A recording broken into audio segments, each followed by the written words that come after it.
You're listening to On the Ground, a Bureau of Land Management podcast. Welcome to part 2 of our look back on the creation of the National Landscape Conservation System. I'm David Howell. In part 1, we looked back on some of the congressionally designated areas that have been given to the BLM to manage starting in the late 1960s. These included some spectacular landscapes, like wild and scenic rivers, national scenic and historic trails, national conservation areas, wilderness, and wilderness study areas.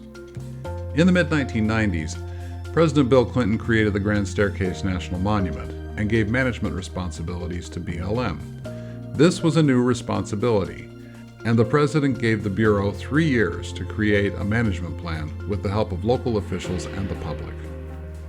In January 2000, President Clinton designated 2 more national monuments, and another 4 in June. It quickly became clear to then Secretary of the Interior Bruce Babbitt and BLM Director Tom Fry that they needed a staff to manage a growing workload in specially designated areas. For this, Director Fry tapped Elaine Marquis-Brong as the first director of the new Office of the National Landscape Conservation System, or NLCS. They were considered to be kind of a living history type of monument, bringing with it the historic uses if it was compatible with the monument language.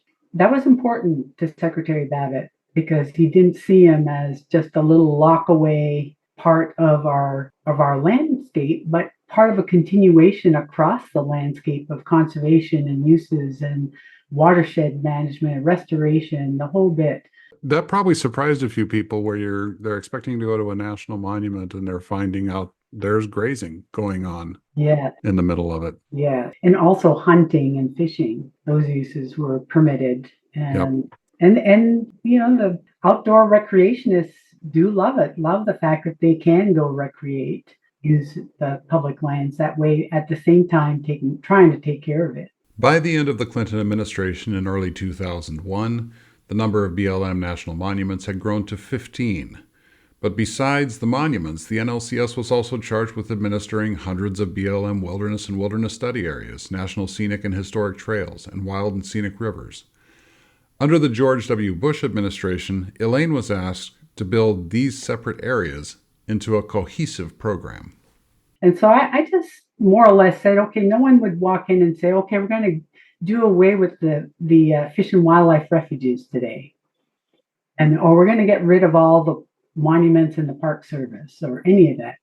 So I said most of our units were legislatively designated. All of our rivers, wild and scenic rivers, all of our trails, a lot of the natural, like research areas or natural areas had been designated legislatively. We only had a few monuments that were done through the Antiquities Act. And most people forgot that. At first, it was Elaine and an administrative assistant. Then she added a budget specialist, then 2 land planning specialists.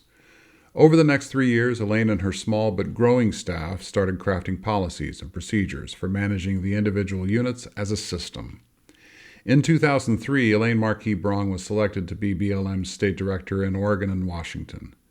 Her replacement was Elena Daly, who had worked most of her career as a manager in the field and faced an uphill battle building a program in a new administration that had other priorities. So when you go into a job and you know that it's not going to get the funding, you have to sit down and figure out what you're going to do with this organization. There's an advantage to being under the radar. You can get a whole lot done. If you look at what's our wild and scenic rivers policy going to be? Get those nailed down. What are we going to do about any of the other processes? Because Elaine's job was enormous. That was just organizationally. It was huge. And she did a brilliant job. But then you have to start, while nobody's paying attention, get some things in place that the next group of people will know where to go. When you came into this role, though, I don't know, was it kind of a hodgepodge? The NLCS system itself is it has responsibility for visitor centers.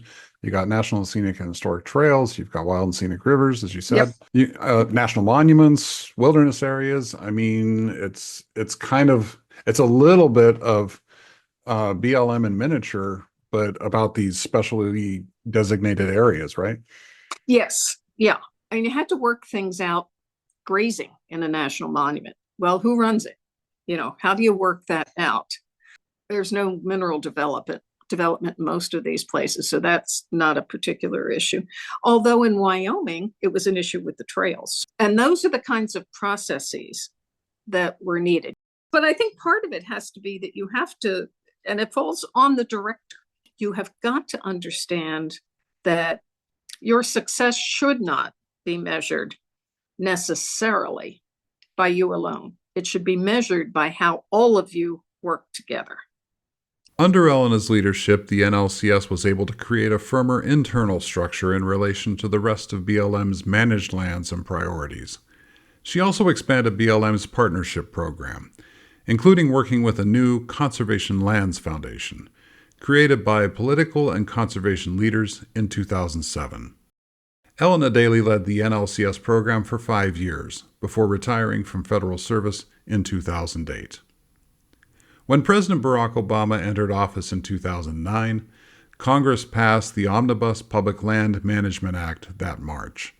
It designated more wilderness areas and national monuments to be managed by the federal land management agencies, created several national conservation areas on BLM-managed lands, and it codified the National Landscape Conservation System, making it a congressionally recognized program and bringing additional funding.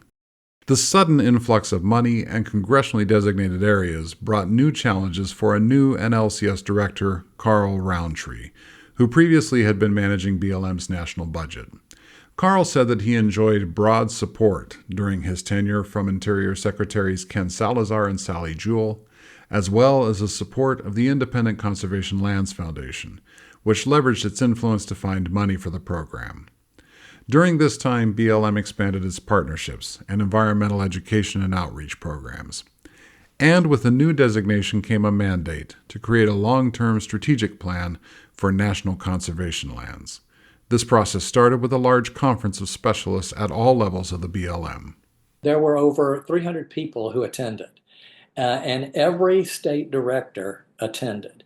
And the breakout sessions included everything from public involvement, policy, just a slew of different areas that we wanted to explore. And then at the end, we actually had Salazar come out and speak at the event. And then at the end, the state directors each got up and went through and outlined what each of their program areas came up with. And then that went into the pot. From that conference, Carl Rountree and his staff created a 15-year National Conservation Land Strategy, which was published in 2010 and was meant to carry the National Landscape Conservation System through to 2025. Under his leadership, the NLCS began to solidify into the entity that it is today, the National Conservation Lands. With 30 national monuments, 25 national conservation areas, 263 congressionally designated wilderness areas, 487 wilderness study areas, and more than 8,700 miles of national scenic and historic trails and wild and scenic rivers. All told, these places cover more than 37 million acres, or about 15% of all BLM public lands. Carl reflected on one of his conversations during his tenure with former National Park Service Director John Jarvis. He said, we need a national conservation lands. We need something between public lands and the national parks. And there is a very definite need for units of the National Landscape Conservation System. So something that's maybe a little bit more wild, but not as curated necessarily, right? Exactly. And, not driving into an area and being told what to do and how to do it. Mm-hmm. Giving people enough information to hopefully not get themselves killed the first 100 yards down the trail, but it was all about, self-exploration. That was the best way I think of describing our visitor interaction at the time. All of the states, were to different level degrees doing a great job at doing that. In our previous episode, I spoke with Jim Kenna, the former BLM California State Director, who, during his tenure, had responsibility for the Bureau's first national conservation area, the King Range. I asked him how he thought conservation stacked up against BLM's multiple use mandate, and he told me that they are connected and inseparable. It is what BLM will be remembered for. The job that we do on the conservation side of the ledger is the most obviously persistent across time. Things will come and go, various land uses, and sometimes those things are necessary and important. But the degree to which we hand things off in good shape to generations out in front of us is really the test of the job that we're doing. BLM is celebrating the 25th anniversary of the National Landscape Conservation System throughout 2025. You can find more information about national conservation lands on our website, blm.gov. Special thanks to our past NLCS directors, Elaine Marquis-Brong, Elena Daly, and Carl Rountree, for contributing to this episode. Thanks also to Jim Kenna, former BLM California State Director. There are some amazing places to discover on public lands, and we would love to see you at one of these special areas. I'm David Howell, and we'll see you out there on the ground.